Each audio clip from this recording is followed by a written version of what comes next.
Hi all, welcome back to my channel. I hope ಎಲ್ಲರೂ ಚೆನ್ನಾಗಿದ್ದೀರಾ ಅಂತ ಅನ್ಕೊಂತೀನಿ. ಸೊ ನಾನಿವತ್ತು ಪ್ರಿಪೇರ್ ಮಾಡ್ತಾ ಇರೋ ರೆಸಿಪಿ ಬಂದ್ಬಿಟ್ಟು ದಾವಣಗೆರೆ ಬೆಣ್ಣೆ ದೋಸೆ ಆ್ಯಂಡ್ ಅದರೊಟ್ಟಿಗೆ ಯೂಸ್ ಮಾಡುವಂತಹ ಚಟ್ನಿಗಳು. ನಾನು ಈ ರೆಸಿಪಿನ ಒರಿಜಿನಲ್ ದಾವಣಗೆರೆ ಬೆಣ್ಣೆ ದೋಸೆಯಿಂದನೇ ಕೇಳಿಬಿಟ್ಟು ಮಾಡ್ತಾ ಇರೋದು. ಹೇಗೆ ಮಾಡೋದು ಅಂದರೆ, ಫಸ್ಟು ನಾನಿಲ್ಲಿ 2 ಕಪ್ಪಷ್ಟು ರೈಸ್ನ ಚೆನ್ನಾಗಿ ತೊಳೆದ್ಬಿಟ್ಟು ನೆನೆ ಹಾಕ್ತಾ ಇದ್ದೀನಿ. ಆ್ಯಂಡ್ ಇನ್ನೊಂದು ಪಾತ್ರೆ ತೊಗೊಂಡು ಅದಕ್ಕೆ ನಾನು ಯಾವ ಕಪ್ಪಲ್ಲಿ ರೈಸ್ ತೊಗೊಂಡಿದ್ವೋ ಅದರಲ್ಲಿ 1 ಕಪ್ಪಷ್ಟು ನಾನು ಉದ್ದಿನಬೇಳೆ ತೊಗೊಂಡಿದ್ದೀನಿ. ಆ್ಯಂಡ್ 1 ಟೇಬಲ್ ಸ್ಪೂನಷ್ಟು ನಾನು ಮೆಂತೆನ ಯೂಸ್ ಮಾಡ್ತಾ ಇದ್ದೀನಿ. ಇದನ್ನು ಅಷ್ಟೇ ಚೆನ್ನಾಗಿ ತೊಳೆದ್ಬಿಟ್ಟು ಇದನ್ನು ನೆನೆಯಕ್ಕೆ ಇಡ್ತಾ ಇದ್ದೀನಿ. ಉದ್ದು ಮೆಂತೆ ಎಲ್ಲದು ಆಲ್ಮೋಸ್ಟ್ ನಾವು ಒಂದು 5 ಅವರ್ಸ್ ಆದರೂ ನೆನೆಸಲೇಬೇಕು, ಆವಾಗಲೇ ತುಂಬ ಚೆನ್ನಾಗಿ ಬರೋದು. ನೋಡಿ, ಇಲ್ಲಿ ನಾನೊಂದು 5 ಅವರ್ಸ್ ನೆನೆಸಿದ್ದೀನಿ. ಆ್ಯಂಡ್ ಇಲ್ಲಿ ಇನ್ನೊಂದು ಮೇನ್ ಇಂಗ್ರೀಡಿಯೆಂಟ್ಸ್ ಬಂದ್ಬಿಟ್ಟೆ ನಿಮ್ಗೆ ಇಲ್ಲಿ ಮಂಡಕ್ಕಿ. ಹೌದು, ನಾವು ಯಾವಾಗ ಅಕ್ಕಿ ಮತ್ತು ಬೇಳೆ ಎಲ್ಲ ನೆನೆಸ್ಬಿಟ್ಟು ಮಿಕ್ಸಿ ಮಾಡ್ತೀವೋ ಆವಾಗ 1 ಕಪ್ಪಷ್ಟು ಮಂಡಕ್ಕಿನ ಯೂಸ್ ಮಾಡಿಬಿಟ್ಟು ಅದನ್ನು ಮಿಕ್ಸಿ ಮಾಡಿದ್ರೆ ದಾವಣಗೆರೆ ಬೆಣ್ಣೆ ದೋಸೆ ಹೋಟ್ಲಲ್ಲಿ ಸಿಗೋ ಸೇಮ್ ಹಿಟ್ಟೇ ಬರುತ್ತೆ. ಮನೇಲಿ ಕೂಡ ನಾವು ಈಸಿಯಾಗಿ ಮನೇಲೇ ಮಾಡ್ಕೊಂಡು ತಿನ್ಬೋದು. ಆ್ಯಂಡ್ ದೋಸೆ ಕೂಡ ತುಂಬ ಚೆನ್ನಾಗಿ ಬರುತ್ತೆ. ನಾನು ಟ್ರೈ ಮಾಡಿದಾಗ ಫಸ್ಟ್ ಟೈಮು ನನಗೆ ತುಂಬ ಖುಷಿ ಆಗ್ಬಿಟ್ಟಿತ್ತು, ತುಂಬ ಚೆನ್ನಾಗಿ ಬಂತಲ್ಲ ಅಂತ. ಆ್ಯಂಡ್ ಇವಾಗ ಹಿಟ್ಟು ಕೂಡ ರೆಡಿ ಆಗಿಬಿಟ್ಟಿದೆ. ಇದನ್ನು ಇವಾಗ ಒಂದು ಪಾತ್ರೆನ ಅಥವಾ ಒಂದು ಪ್ಲೇಟ್ನ ಮುಚ್ಚಿಬಿಟ್ಟು ಓವರ್ ನೈಟ್ ಇಟ್ಬಿಟ್ರೆ ನಾಳೆ ಬೆಳಗ್ಗೆ ಚೆನ್ನಾಗಿ ರೆಡಿ ಆಗಿಬಿಡುತ್ತೆ ಹಿಟ್ಟು. ನೆಕ್ಸ್ಟ್ ನಾನಿಲ್ಲಿ ಕೆಂಪು ಚಟ್ನಿ ಹೇಗೆ ಮಾಡೋದು ಅಂತ ತೋರಿಸ್ತಾ ಇದ್ದೀನಿ. ಈ ಕೆಂಪು ಚಟ್ನಿ ಮತ್ತು ನಾನು ಲಾಸ್ಟ್ ವಿಡಿಯೋದಲ್ಲಿ ಹೇಳಿದ್ನಲ್ಲ ರೊಟ್ಟಿ ಜೊತೆ ತಿಂತಾರೆ ಅಂತ, ಆ ಚಟ್ನಿ ಅಲ್ಲ, ದೋಸೆ ಮೇಲೆ ಹಚ್ತೀವಲ್ಲ ಆ ಕೆಂಪು ಚಟ್ನಿ. ನಾನಿಲ್ಲಿ ಅದಕ್ಕೆ ಒಂದು ಅರ್ಧ ಕಪ್ಪಷ್ಟು ಬ್ಯಾಡಗಿ ಮೆಣಸಿನ್ಕಾಯಿ ಮತ್ತು ಗುಂಟೂರು ಮೆಣಸಿನ್ಕಾಯಿ 2 ತೊಗೊಂಡಿದ್ದೀನಿ. ಆ್ಯಂಡ್ 1 ಟೇಬಲ್ ಸ್ಪೂನಷ್ಟು ಜೀರಿಗೆ, ರುಚಿಗೆ ತಕ್ಕಷ್ಟು ಉಪ್ಪು, ಇದಕ್ಕೆ ಶುಂಠಿ, ಬೆಳ್ಳುಳ್ಳಿ ಅಥವಾ ನಾವು ಬೇರೆ ಏನು ಯೂಸ್ ಮಾಡ್ತೀವಲ್ವಾ ಹುಳಿ, ಆ ಥರ ಏನು ಹಾಕೋದು ಬೇಡ, ಇಷ್ಟೇ ಇದು. ಬಟ್ ಏನು ಅಂದರೆ ನಾವು ಇದನ್ನು ಮನೇಲಿ ಮಾಡೋದಂದ್ರೆ ಹೋಟೆಲಲ್ಲಿ ಆದರೆ ಅವ್ರು ಏನು ಮಾಡ್ತಾರೆ ಅಂದರೆ ಗ್ರೈಂಡರಲ್ಲಿ ಮಿಕ್ಸ್ ಮಾಡ್ತಾರೆ. ಬಟ್ ನಾವೇನು ಮಾಡ್ತೀವಿ ಅಂದರೆ ಇಲ್ಲಿ ಮನೇಲಿ ಮಿಕ್ಸಿನಲ್ಲಿ ಮಾಡೋದ್ರಿಂದ ಇದನ್ನು ಫಸ್ಟು ಒಂದು ಸ್ವಲ್ಪ ಹೊತ್ತು ಬಿಸಿನೀರಲ್ಲಿ ನೆನೆಸ್ಕೊಬೇಕಾಗುತ್ತೆ.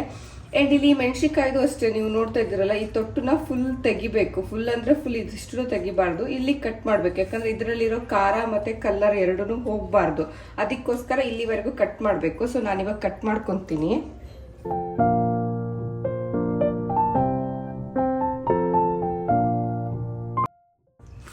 ಎರಡು ಮೆಣಸಿನ್ಕಾಯಿನ ಆಲ್ಮೋಸ್ಟ್ ಒಂದು 10 ನಿಮಿಷ ನೆನೆಸಿಟ್ಕೊಂಡ್ರೆ ಸಾಕು. ಬಿಸಿನೀರಲ್ಲಿ ನೆನೆಸೋದ್ರಿಂದ ಬೇಗ ಬಿಸಿ ಆಗಿ ಅದು ಸಾಫ್ಟ್ ಆಗಿ ಹೋಗ್ಬಿಡುತ್ತೆ. ನಾನಿಲ್ಲಿ ಸ್ವಲ್ಪ ಬಿಸಿನೀರು ಯೂಸ್ ಮಾಡ್ತಾ ಇದ್ದೀನಿ ನೆನೆಸಿಡೋಕ್ಕೆ. ಒಂದು 10 ಮಿನಿಟ್ಸ್ ಹೀಗೆ ಮುಚ್ಚಿಟ್ಟು ಅದನ್ನ ನೆನೆಯಕ್ಕೆ ಬಿಡಬೇಕು.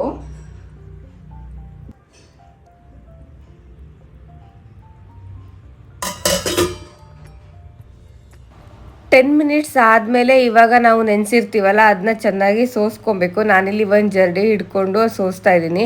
ನೋಡಿ, ಇವಾಗ ಒಂದು 10 ಮಿನಿಟ್ಸ್ ಚೆನ್ನಾಗಿ ಮೆಣಸೆಲ್ಲ ಬೆಂದ್ಬಿಟ್ಟು ಎಷ್ಟು ಸಾಫ್ಟ್ ಆಗಿದೆ ಅಂತ. ಇದನ್ನು ಇವಾಗ ನಾವು ಡೈರೆಕ್ಟಾಗಿ ಮಿಕ್ಸಿಗೆ ಹಾಕಿಬಿಟ್ಟು ನಾವು ಚಟ್ನಿನ ರೆಡಿ ಮಾಡ್ಕೊಬೋದು.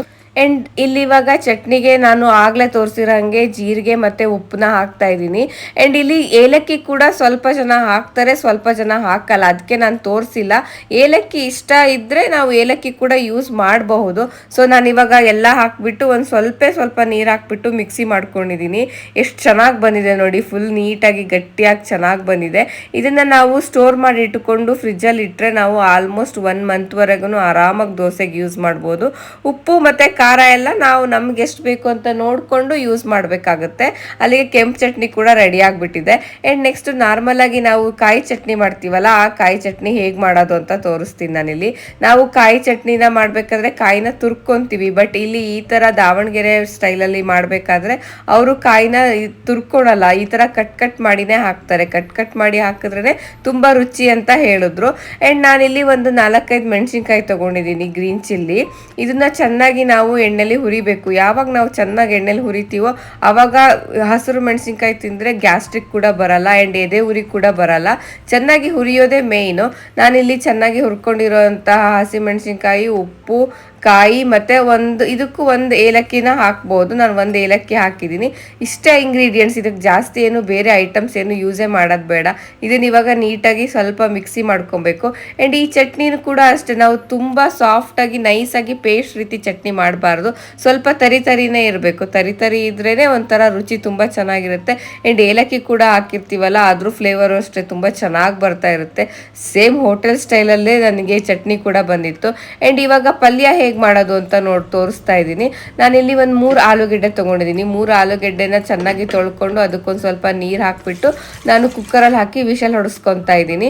ಅದು ಒಂದು 2-3 ವಿಷಲ್ ಹೊಡೆದ್ರೆ ಸಾಕು. ನಾನು ವಿಷಲ್ ಆಗೋವರೆಗೂ ನಾನಿಲ್ಲಿ ಒಂದು ಈರುಳ್ಳಿ ತಗೊಂಡು ಚಿಕ್ಕದಾಗಿ ಸ್ಲೈಸ್ ರೀತಿ ಕಟ್ ಮಾಡ್ಕೊತಾ ಇದ್ದೀನಿ. ಪಲ್ಯಕ್ಕೆ ಜಾಸ್ತಿ ಇಂಗ್ರೀಡಿಯೆಂಟ್ಸೇ ಬೇಡ, ಈರುಳ್ಳಿ, ಉಪ್ಪು, ಆಲೂಗೆಡ್ಡೆ ಅಷ್ಟೇ ಸಾಕು. ನಾವು ಕಟ್ ಮಾಡ್ಕೊಂಡಿರೋಂಥ ಈರುಳ್ಳಿನ ಇವಾಗ ಒಂದು ಪಾತ್ರೆಗೆ ಹಾಕ್ಬಿಟ್ಟು ಚೆನ್ನಾಗಿ ಬೇಯಿಸ್ಕೊಬೇಕು. ನಾನಿಲ್ಲಿ ಒಂದು ಪಾತ್ರೆಗೆ ನೀರು ಹಾಕ್ಬಿಟ್ಟು ಅದಕ್ಕೊಂದು ಸ್ವಲ್ಪ ಉಪ್ಪನ್ನ ಆ್ಯಡ್ ಮಾಡ್ತಾ ಇದ್ದೀನಿ. ನಾವಿವಾಗ ಉಪ್ಪು ಹಾಕಿದ್ರೆ ಏನೂ ಆಗಲ್ಲ, ಕೆಲವರು ಉಪ್ಪು ಹಾಕಿದ ತಕ್ಷಣ ಈರುಳ್ಳಿ ಎಲ್ಲ ಉಪ್ಪಾಗುತ್ತೆ ಅಂತ ಅನ್ಕೊಂಡ್ಬಿಡ್ತಾರೆ.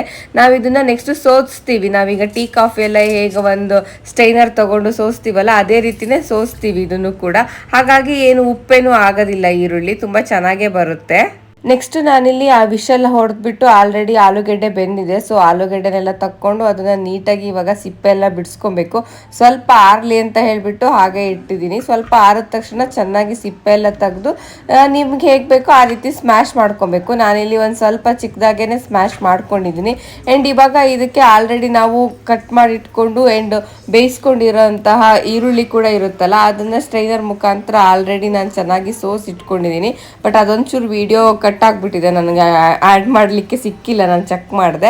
ಇವಾಗ ಇದು ತುಂಬ ಚಿಕ್ಕದಾಗಿ ಸ್ಮ್ಯಾಶ್ ಆಗಿದೆ. ಇವಾಗ ಇದಕ್ಕೆ ರುಚಿಗೆ ತಕ್ಕಷ್ಟು ಉಪ್ಪನ್ನ ಆ್ಯಡ್ ಮಾಡಬೇಕು. ನಾನಿಲ್ಲಿ ಸ್ವಲ್ಪ ಉಪ್ಪನ್ನ ಆ್ಯಡ್ ಮಾಡ್ತಾ ಇದ್ದೀನಿ. ಆ್ಯಂಡ್ ಇದನ್ನು ಇವಾಗ ಚೆನ್ನಾಗಿ ಮತ್ತೆ ಸ್ವಲ್ಪ ಸ್ಮ್ಯಾಶ್ ಮಾಡಿ ಮಿಕ್ಸ್ ಮಾಡಿ ಆಲ್ರೆಡಿ ನಾವು ಇವಾಗ ಬೇಯಿಸ್ಕೊಂಡಿರೋಂಥ ಈರುಳ್ಳಿ ಕೂಡ ಆ್ಯಡ್ ಮಾಡಿ ನೀಟಾಗಿ ಎಲ್ಲದನ್ನು ಸೇರಿಸ್ಬಿಟ್ಟು ಚೆನ್ನಾಗಿ ಕೈಯಲ್ಲೇ ಕಿವುಚಿ ಇದನ್ನು ಮಿಕ್ಸ್ ಮಾಡಿದ್ರೆ ನಮಗೆ ಸೇಮ್ ಹೋಟೆಲಲ್ಲಿ ಸಿಗುತ್ತಲ್ಲ ಅದೇ ರೀತಿಯಾದಂತಹ ತುಂಬ ರುಚಿಯಾಗಿರೋಂತಹ ಒಳ್ಳೆ ಆಲೂಗೆಡ್ಡೆ ಪಲ್ಯ ರೆಡಿ ಆಗಿಬಿಡುತ್ತೆ. ಆಲೂಗೆಡ್ಡೆ ಪಲ್ಯ ಮಾತ್ರ ತುಂಬ ಸಖತ್ತಾಗಿತ್ತು. ನನಗಂತೂ ಹೇಳಿದ್ನಲ್ಲ, ನಾನು ಫಸ್ಟ್ ಟೈಮ್ ಟ್ರೈ ಮಾಡಿದ್ದಕ್ಕೂ ಇಷ್ಟು ಚೆನ್ನಾಗಿ ಬಂದಿದ್ದಕ್ಕೂ ತುಂಬ ಖುಷಿಯಾಗೋಯಿತು ನನಗೆ. ನಾನು ಲಾಸ್ಟ್ ಟೈಮ್ ಪಲ್ಯ ಮಾಡಿರಲಿಲ್ಲ, ಬರೀ ಚಟ್ನಿ ಮಾತ್ರ ಮಾಡಿದ್ದೆ. ಈ ಸಲ ಪಲ್ಯ ಕೂಡ ಮಾಡಿದೆ, ತುಂಬ ಚೆನ್ನಾಗಿ ಬಂದಿತ್ತು ಪಲ್ಯ.